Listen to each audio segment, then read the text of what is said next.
The universe has a way of breaking hearts in the most spectacular fashion. Captain Ethan Rivers had seen stars explode, planets die, and civilizations crumble. But nothing prepared him for the silence that filled the Grand Chamber of Unity. This was the place where 47 species gathered to decide the fate of worlds. And today, humanity stood in the crosshairs. Ethan stood with his hands clasped behind his back, his military uniform pressed to perfection, though it felt like a funeral suit now. Beside him, Ambassador Theron Vale, a man who had spent 30 years building bridges between Earth and the galaxy, looked smaller than Ethan had ever seen him. Lieutenant Nina Cross, their military escort, stood rigid, her jaw clenched so tight it could crack diamonds. The holographic displays floating above them told a story that made Ethan's stomach turn. 3 colony worlds reduced to graveyards, bodies piled in streets, children's toys scattered among the ashes. The numbers scrolled across the screens like an indictment written in blood. 3.4 billion souls lost. The High Arbiter rose from the central podium, a being whose species no one could name, draped in robes that seemed to absorb light itself. Its voice echoed through the chamber without warmth or mercy. The evidence has been presented. The biological signatures match human genetic engineering. The weapon originated from human research facilities. The motive is clear. The verdict must follow. Ethan stepped forward, his voice steady despite the storm raging inside him. We have presented counter-evidence. The genetic markers were planted. Our facilities were compromised 6 months before the attack. Someone is orchestrating this. Ambassador Crix of the Vrex rose on 6 legs, his mandibles clicking with barely contained rage. The Vrex were an ancient species, powerful and proud, and the 3 dead worlds had been theirs. My people are dead. My children are dead. You speak of conspiracy while we bury billions. The genetic code does not lie, human. Your species developed this plague, and your species deployed it. Theron stepped forward, his voice carrying the weight of decades of diplomacy. Ambassador Crix, we grieve with you. We would never commit such an atrocity. Our 2 peoples have traded, cooperated, and built friendships for generations. Why would we destroy that? Why would we invite the wrath of the entire galaxy? For resources. The response came from the Thrick representative, a tall being whose skin shifted colors like oil on water. The destroyed colonies sat on the richest mineral deposits in the sector. Humanity has been expanding aggressively. Your population grows faster than any species in Council history. You need those minerals. That's circumstantial, Nina said, her voice sharp. You're connecting dots that don't exist. Anyone could have framed us. Anyone with access to our research, our databases, our genetic samples. The High Arbiter raised one hand, and silence fell like a hammer. The evidence will be voted upon. All species will cast their judgment. The decision is final and absolute. Ethan watched as the voting lights began to appear around the circular chamber. Each representative had a crystal that would glow blue for guilty or red for innocent. His heart sank as the first blue light appeared, then another, then a cascade of them. The Thrick voted blue immediately. The Vrex, consumed by grief and rage, voted blue without hesitation. But worse were the others. The Delpharians, who had once called humans friends, their light turned blue. The Zalari, whose famine Earth had helped end, blue. The Morgoth, the Kelvin, the Thress. Blue, blue, blue. Only 4 lights shone red, tiny species with no power, no voice, no ability to change what was happening. 43-4. The High Arbiter's voice was final. Humanity is found guilty of genocide. The sentence is immediate expulsion and total isolation. All jump gates connecting human space to the galactic network will be sealed within 1 standard hour. All trade agreements are void. All treaties are dissolved. Any human vessel attempting to leave the quarantine zone will be considered hostile and destroyed without warning. Theron's legs seemed to give out. Nina caught him, her face pale but her eyes blazing with fury.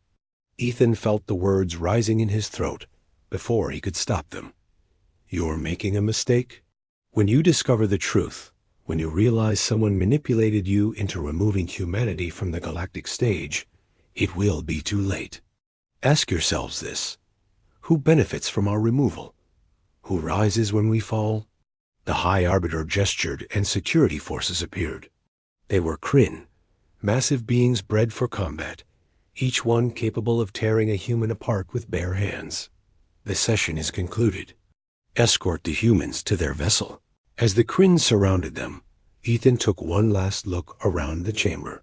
Some representatives were already leaving, eager to distance themselves from the condemned. Others watched with expressions that might have been pity or might have been satisfaction. Ambassador Crix stared at him with compound eyes that held nothing but hatred. The walk to the docking bay was the longest of Ethan's life. Other species moved through the corridors, and their reactions varied. Some pointed and whispered. Some laughed. Some looked away in shame. One young Delphirian, barely more than a child, reached out as if to touch Ethan's hand, but her parent pulled her back quickly. The human diplomatic vessel waited in the bay, its name, Endeavor, now seeming like a cruel joke. The rest of Earth's delegation was already aboard, 20 people who had dedicated their lives to building humanity's place among the stars, now being cast out like criminals. Captain Rodriguez, the ship's commander, stood at the airlock. Her face was grim. "We have 28 minutes before they seal the gates. There are 15 human ships still in transit. Most won't make it home. Get us moving," Ethan said as he helped Theron aboard. Nina followed, her hand resting on her sidearm, even though using it would be suicide.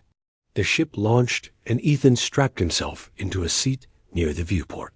Below them, the council station grew smaller, that massive symbol of unity and cooperation that humanity had worked so desperately to join. They had been so proud the day Earth was accepted. They had celebrated in every city, every colony, every outpost. The galaxy had welcomed them, or so they thought. Now they understood. The galaxy was never their home. It was their prison. Rodriguez's voice came over the intercom. "Reports coming in. Human ships are being denied docking rights across the galaxy. Human citizens are being arrested. Trade convoys are being impounded. And we just lost contact with the transport ship Horizon. Last transmission indicated they were under attack by Vrex forces." "How many were aboard?" Nina asked quietly. 300, Rodriguez replied. "Families, mostly. Colonists heading to New Terra." Ethan closed his eyes. 300 more deaths to add to the billions humanity was being blamed for. The ship approached the jump gate, that swirling portal of energy that connected distant parts of the galaxy. Rodriguez entered the coordinates for Earth, and the gate activated. They plunged through, space twisting and compressing around them, and emerged on the other side. There it was, Earth, blue and green and beautiful, hanging in the void like a jewel. "Home. Earth Defense Command is hailing us," Rodriguez announced. The face that appeared on the screen belonged to Admiral Foster Grant, commander of humanity's military forces. His expression said he already knew everything. "Tell me it's not as bad as the broadcasts say," Grant said. "It's worse," Theron replied, his voice hoarse. "They voted 43-4. We're expelled, quarantined. Any ship that tries to leave will be destroyed." Grant's face hardened. "We have colony ships in transit. We have trade vessels that can't turn back. We have citizens scattered across 200 worlds. Bring home everyone you can in the next 20 minutes, Ethan said. After that, we're on our own." The transmission ended, and Ethan stared out at Earth. Somewhere down there, 12 billion people were about to discover their place in the universe, had just been violently revoked. Their futures had been stolen. Their dreams of the stars had been locked away. But as Ethan watched his homeworld, something changed inside him.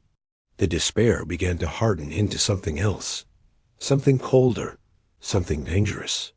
They think they've caged us, he said quietly. They think isolation will break us. Nina looked at him. What are you thinking? I'm thinking that whoever framed us made one critical mistake. They assumed humanity would accept this verdict. They assumed we would sit quietly in our corner of space and fade away. Theron raised his head, and for the first time since the vote, there was a spark in his eyes. What are you suggesting? I'm suggesting we prove them wrong. All of them. Ethan's voice grew stronger. We build in the shadows. We grow in secret. And when we're ready, when we're strong enough, we show them what humanity is really capable of. Outside the viewport, Earth rotated slowly, beautiful and defiant. The galaxy had made its choice. Now humanity would make theirs. If you enjoyed this story, make sure to hit that like button and subscribe for more tailies from the edge of the galaxy. Let us know in the comments what you think humanity's next move should be. Thanks for watching. The bunker was buried 3 kilometers beneath the Australian outback, far from prying eyes and the satellites that now watched Earth like hawks circling their prey. Dr. Helen Frost stood before a holographic display, the grim reality of humanity's new existence glowing before her. 6 months had passed since the exile, and the galaxy had not been kind. Helen, a woman who had spent her life building bridges through science, sharing discoveries, advancing knowledge for all species, now built weapons in the dark. Her silver hair was pulled back, and the lines around her eyes had deepened from countless sleepless nights. She manipulated the hologram with practiced gestures, watching data streams flow across the screen. Captain Dante Wolf entered the command center with the confident stride of a man who had accepted the unacceptable. He was younger than Helen, with sharp eyes and a scar along his jaw from a skirmish with a Vrex patrol that had caught a human transport trying to slip through the blockade. 50 people had died that day. Dante had made sure their deaths were not in vain. What do we have, Doctor? His voice was calm, controlled, the voice of a man who had learned to bury his rage deep where it could fuel him rather than consume him. Helen zoomed in on a section of space beyond the quarantine zone. This is the Epsilon sector. 3 weeks ago, we detected unusual energy signatures. They matched the pattern of jump gate construction. Dante moved closer. His interest piqued. The Council sealed all gates leading to human space. Why would they build new ones? They're not building them in human space. Helen's fingers danced across the controls, and the image shifted. They're building them around us. A network of gates that will allow rapid military response if we ever attempt to break quarantine. Essentially, they're building a cage with multiple locks. Engineer Jasper Quinn looked up from his workstation across the room. He was a thin man with a nervous energy that never seemed to diminish. How many gates are we talking about? 17 that we've detected so far, Helen replied. All of them positioned at strategic points around human territory. All of them capable of deploying battle fleets within minutes. So they're not just isolating us, Dante said slowly. They're preparing to annihilate us if we step out of line. The room fell silent. This bunker was one of 15 secret facilities spread across Earth and the human colonies. Each one worked on a different piece of the same puzzle. How to survive in a galaxy that wanted them erased. Operative Morgan Blake entered through the security door, her footsteps barely audible. She was a ghost, trained in intelligence gathering and covert operations. She carried a data pad that glowed with encrypted information. The supply situation is getting worse, she reported without preamble. The colonies are rationing food. New Terra has 8 months of reserves left. Meridian has 6. Without access to galactic trade routes, we can't get the minerals needed for advanced manufacturing. Our technology is starting to fall behind. Dante turned from the hologram to face her. What about the black market contacts? Morgan's expression was grim, dried up. The Council has made it clear that any species caught trading with humans will face severe sanctions. Nobody wants to risk it. We are completely cut off. Helen minimized the gate display and brought up a different image. It showed a detailed schematic of a ship, but unlike any vessel humanity had ever built. Its design was sleek, angular, incorporating elements that seemed almost alien. Then we stopped relying on them, Helen said. For 6 months, we've been analyzing every piece of technology we managed to acquire before the exile. We've been studying the Council's own ships, their weapons, their defenses. And we have been innovating. Jasper stood and walked over to examine the schematic. His eyes widened. Is this what I think it is? A stealth vessel, Helen confirmed. It uses a combination of technologies we developed independently, and some we adapted from salvaged Council equipment. It can mask its energy signature, hide from most scanning systems, and thanks to Jasper's work on the propulsion system, it can travel without using the jump gates. That's impossible, Morgan said, though her tone suggested she desperately wanted to be wrong. Jump gates are the only way to achieve faster-than-light travel. Every species in the galaxy relies on them. Every species except us now, Jasper said, pride in his voice. We developed an alternative. It's not as fast as the gates, and it requires enormous amounts of energy, but it works. We've named it the Shadow Drive. Dante studied the schematic with a strategist's eye. How many can we build? Helen pulled up production schedules. With our current resources, we can produce 1 prototype within 3 months. If it works, we can begin mass production. But we're going to need materials we don't have. Then we take them, Dante said simply. Morgan raised an eyebrow. You're talking about raiding Council-controlled space. That would be an act of war. We are already at war, Dante replied. They just haven't admitted it yet. They've blockaded us, isolated us, and now they're building a network of gates to ensure we can never break free. They're waiting for us to wither and die. I say we show them that humanity does not wither. Helen looked at each of them in turn. If we do this, there's no going back. We'll be confirming everything they believe about us. We will be the criminals they've already judged us to be. The room was silent for a long moment. Then Jasper spoke up, his voice quiet but firm. They made us criminals the day they refused to examine the evidence, the day they chose convenience over truth. If we're going to be villains in their story, let's at least survive to write our own. Morgan nodded slowly. I have contacts, people who left Earth before the exile, who still believe in humanity's innocence. They are few, but they exist. If we're going to operate in the shadows, we need to know where the light is. Dante turned to Helen. How soon can you have the prototype ready for testing? 3 months if everything goes perfectly, Helen said. 4 months is more realistic. But there's something else. Earth is stable, but the outer colonies are suffering. Food shortages are leading to unrest. Some colonists are demanding we surrender. Others are calling for immediate retaliation. We're beginning to fracture. Then we give them hope, Dante said. We show them that humanity is not finished. We show them we are building something they cannot imagine. Over the following weeks, the secret facilities hummed with activity. Scientists who had once published their research openly now worked in classified darkness. Engineers who had built civilian transports now designed warships. Soldiers who had trained for peacekeeping now prepared for guerrilla warfare. Helen worked around the clock on the prototype stealth ship. She named it Phantom, and it took shape in a hidden construction bay on the dark side of the moon. The Shadow Drive was the key, a revolutionary propulsion system that bent space differently than the jump gates, creating its own path through the universe. Jasper spent his days solving impossible problems, pushing the boundaries of human engineering.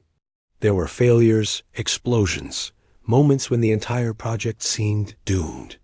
But slowly, painfully, it came together.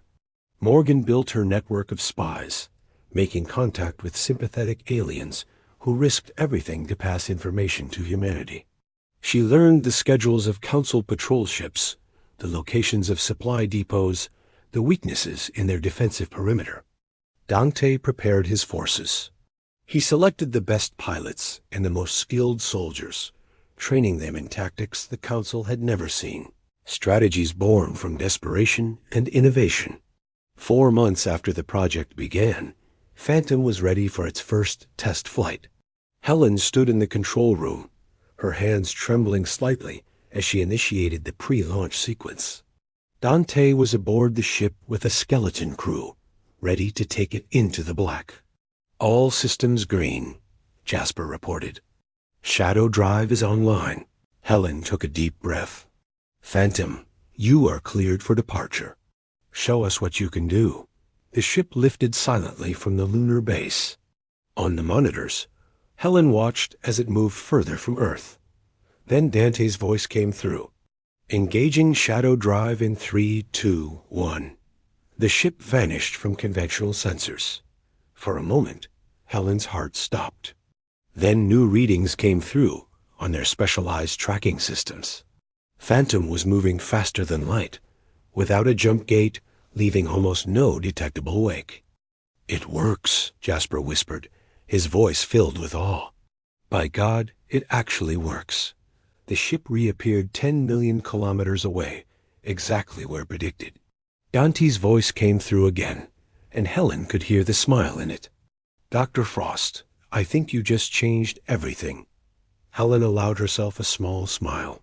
"That was always the plan, Captain. Welcome to humanity's new beginning."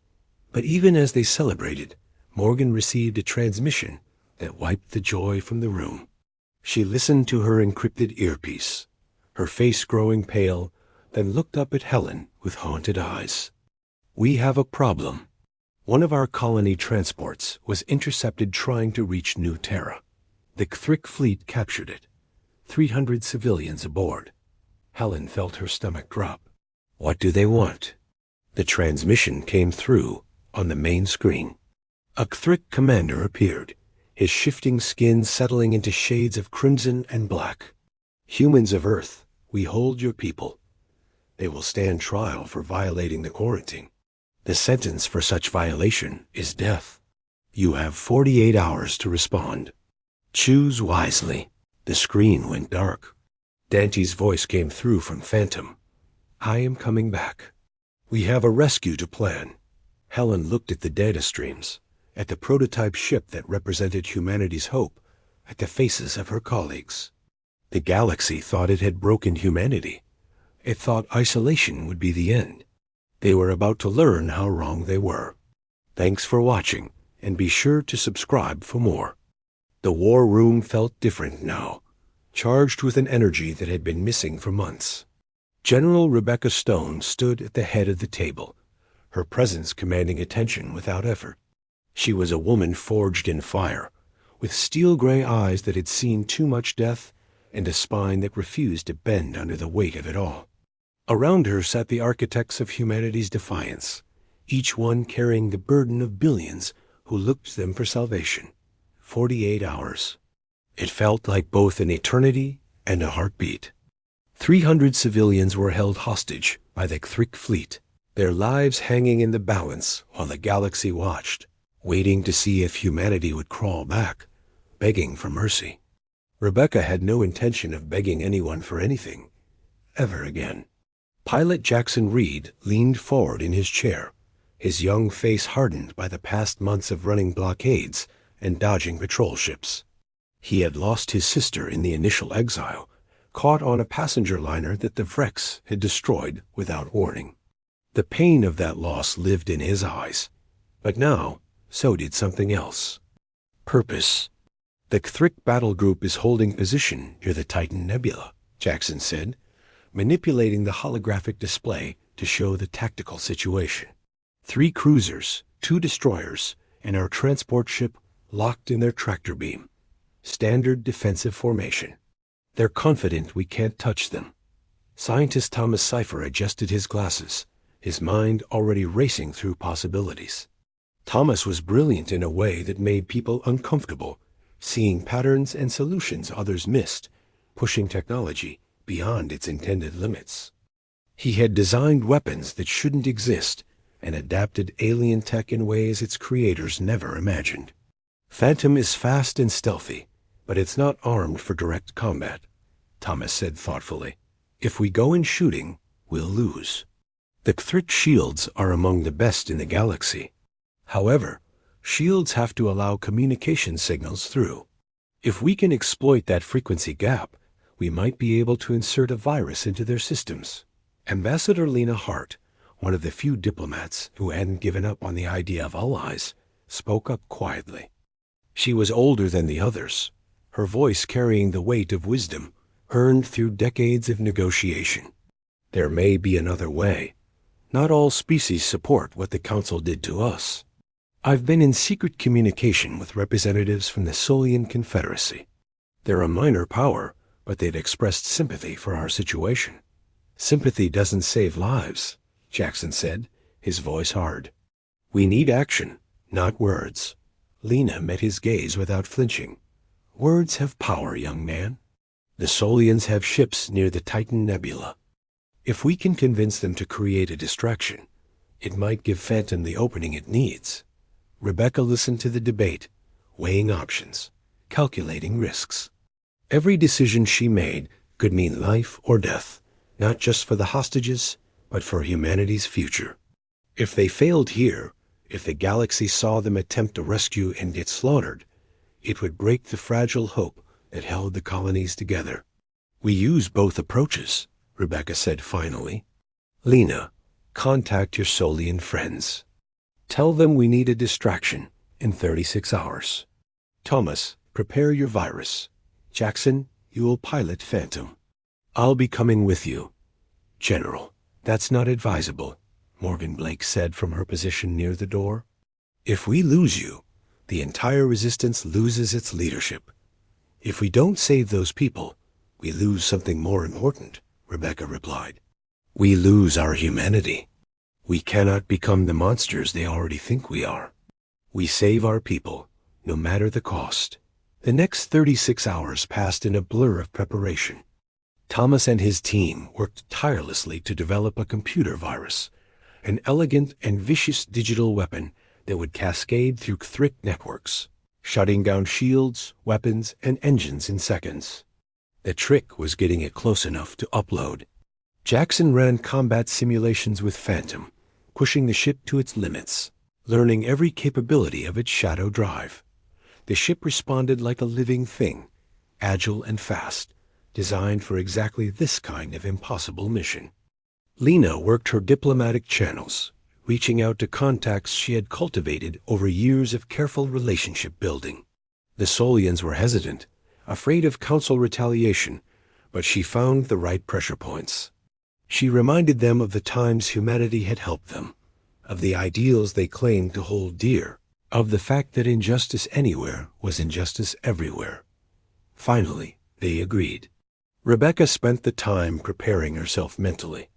She recorded messages to be sent if she didn't return words for her children, for her grandchildren, for a humanity that might survive without her. She made peace with the possibility of death, and in doing so, found a clarity that had eluded her since the exile. When the time came, Rebecca and Jackson boarded Phantom with a small strike team of 6 soldiers. Each one was a volunteer. Each one understood they might not come home. Thomas handed Jackson a data core containing the virus. Get within 500 meters of their flagship, he said. Upload this, and their entire battle group will go dark for approximately 3 minutes. That's your window. Jackson gave a grim smile. 3 minutes to grab 300 people and run. No pressure. Phantom launched from the lunar base and engaged the shadow drive, slipping through space like a whisper, faster than light, leaving almost no trace. As they approached the Titan Nebula 6 hours later, Lena's voice came through on an encrypted channel. The Solians are in position. They'll begin their distraction in 10 minutes. Rebecca, whatever happens, know that you gave us hope when we had none. Rebecca smiled despite the fear coiling in her stomach. Hope is just the beginning, Lena. Tell everyone that humanity is not finished. Tell them we're just getting started. The Cthulhu battle group came into view, their ships massive and powerful. The human transport hung helpless in their grasp.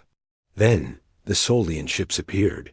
3 small frigates broadcasting a message claiming mechanical failure and requesting assistance. The Cthulhu ignored them at first, but the Solians persisted, drifting closer, their communications growing more urgent. It was a paper-thin excuse, but it was enough to split the Cthulhu's attention. Jackson guided Phantom through the nebula's gas clouds, using the natural interference to mask their approach. The ship moved like a shadow, silent and invisible. At 500 meters from the flagship, he triggered the upload. The virus streaked across the void. For a moment, nothing happened. Then, one by one, the battle group's ships went dark. Shields collapsed, weapons powered down, engines stuttered and died. 3 minutes, Rebecca said. Move. Jackson pushed Phantom toward the transport ship, matching its velocity, aligning the airlocks. The strike team worked with practiced efficiency, cutting through the hull and flooding inside to find the hostages. Families huddled together, children crying, adults trying to be brave. Move, move, move. Rebecca shouted, helping people through the narrow passage. The seconds ticked away like hammers on her heart. 2 minutes. Half the hostages were through. Jackson's voice came over the cone, tight with stress. Cthulhu systems are rebooting faster than expected. We have maybe 90 seconds. Keep going, Rebecca ordered, physically lifting a child and passing her through. Do not stop. 60 seconds, 3/4 through. Some were injured, moving slowly, but the strike team refused to leave anyone behind. This was what made them human. 30 seconds. The last person crossed. Rebecca was about to follow when she saw him. A young man collapsed near the back of the transport. Without thinking, she ran back, grabbed him, and felt his faint pulse. General now. Jackson's voice was desperate. Rebecca dragged the young man toward the airlock, muscles screaming. She could see the Cthulhu systems flickering back to life. She threw the man through the airlock and dove after him as Phantom detached and fired its thrusters. The transport ship exploded behind them, destroyed by the Cthulhu, but it was empty. Everyone was safe. Jackson engaged the shadow drive, and Phantom vanished, leaving the Cthulhu battle group searching empty space, their hostages gone, their pride shattered. The journey home was filled with tears and laughter. When Phantom returned to the lunar base, they were met with cheers. The news had spread through the human colonies faster than light. Humanity had struck back. They had defied the Council, rescued their people, and disappeared. It was a small victory, but it was enough to change everything. In the days that followed, the despair that had gripped the colonies began to lift. People started to believe that survival was possible. Rebecca stood in the command center, watching reports flood in. More volunteers for the military. More scientists offering their expertise. More engineers ready to build ships like Phantom. Humanity was awakening, and it was angry. Thomas appeared beside her. We've analyzed the Cthulhu systems. Their technology is advanced, but it's not invincible. With what we learned, we can build better weapons, better defenses. Lena joined them, her face glowing. 3 more species have reached out. They want to help. Jackson stood on her other side, still in his flight suit. The pilots are calling the mission the Shadow Run. They want to do it again. They want to show the galaxy that humanity doesn't surrender. Rebecca looked at them, these people who had refused to let humanity fade into darkness. We're not going back to the way things were. We can't. The galaxy has changed, and so have we. We will build our empire in the shadows. We will grow stronger than they can imagine. And when we're ready, we will step back into the light, not as the species they exiled, as something new, something they never expected. Outside the lunar base, Earth rotated in silent beauty. On its surface and throughout the colonies, humanity worked with renewed purpose. They built ships in secret shipyards. They forged alliances. They became something the galaxy had never encountered before. A civilization that had been knocked down and refused to stay down. The Council thought they had ended humanity's story. They had only written the first chapter of something far greater. In the shadows, humanity was building an empire. And when they emerged, the galaxy would never be the same.